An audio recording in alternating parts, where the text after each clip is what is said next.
ભાવનગર શહેરમાં સસ્તા અનાજની દુકાનમાં વિતરણ થતાં ઘઉં ચોખા નબળી ગુણવત્તાવાળા હોવાની વ્યાપક ફરિયાદો ઉઠવા પામી છે। ગ્રાહકોના જણાવ્યા મુજબ છેલ્લા ઘણા સમયથી ઘઉં અને ચોખા નબળા આવે છે। સરકાર દ્વારા આપવામાં આવતા સસ્તા અનાજની ગુણવત્તાને લઈને ભાવનગર કોંગ્રેસ શહેર પ્રમુખ પ્રકાશ વાઘાણી વહેલી સવારથી જ શહેરના સસ્તા અનાજની દુકાનોએ પહોંચ્યા હતા। અનાજની ચકાસણી કરી જેથી સાથે અનેક જગ્યાએ ઘઉં અને ચોખાની ફરિયાદો આવી છે। ત્યારે સરકાર આ અંગે ધ્યાન આપે તેવી માંગ પણ કરવામાં આવી રહી છે।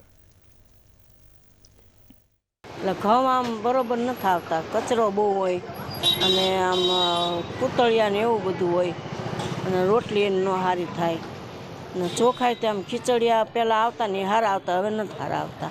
મીઠું તમે નથી લેતા? મીઠું નહીં, મીઠામાં આમ કાળા જેવું લાગે, મીઠું નાખવી તો મીઠાશ નથી આવતી, એવું બધું। ભાવનગર કોંગ્રેસના શહેર પ્રમુખ પ્રકાશભાઈ વાઘાણી આજ વહેલી સવારથી જ રેશનની જે દુકાનો હોય છે સસ્તા અનાજની ત્યાં આગળ પહોંચ્યા હતા અને અનેક જે વસ્તુ વિતરણ થતી હોય છે તેનું ચેકિંગ હાથ ધરી રહ્યું છે।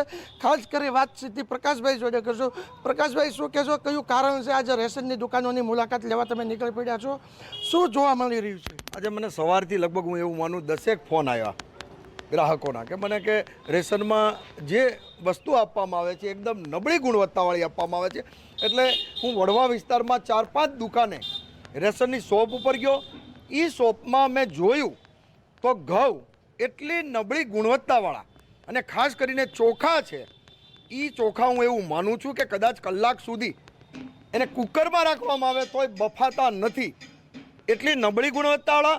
અને તમામ રેશન શોપની ફરિયાદ છે કે મીઠું જે ગ્રાહકો આવતા હતા મીઠું લેવા, એક પણ વ્યક્તિ મીઠું લઈ નથી જતા।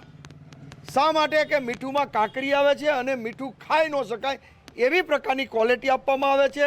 મતલબ ગરીબ માણસો સાથે આ સરકાર મજાક કરે છે અને ઠેકડી ઉતારે છે। હું માનું કોરોનાના સમયમાં પણ આ સરકારે જે અનાજની કીટ આપી હતી ગ્રાહકોને એ તદ્દન નબળી ગુણવત્તાવાળી। હું તમને એમ કહું છું કે મીઠાની કોથળી કદાચ રૂપિયામાં બહાર કરતાં હાવ તદ્દન મફતના ભાવે, એમ કહેવાય સામાન્ય 1 રૂપિયામાં જો મીઠાની કોથળી ભાવનગરમાં રેશન શોપવાળા આપતા હોય છતાં ગ્રાહક એ મીઠું ન લઈ જાય, એનો મતલબ એમ છે કે મીઠું ખાવા લાયક નથી।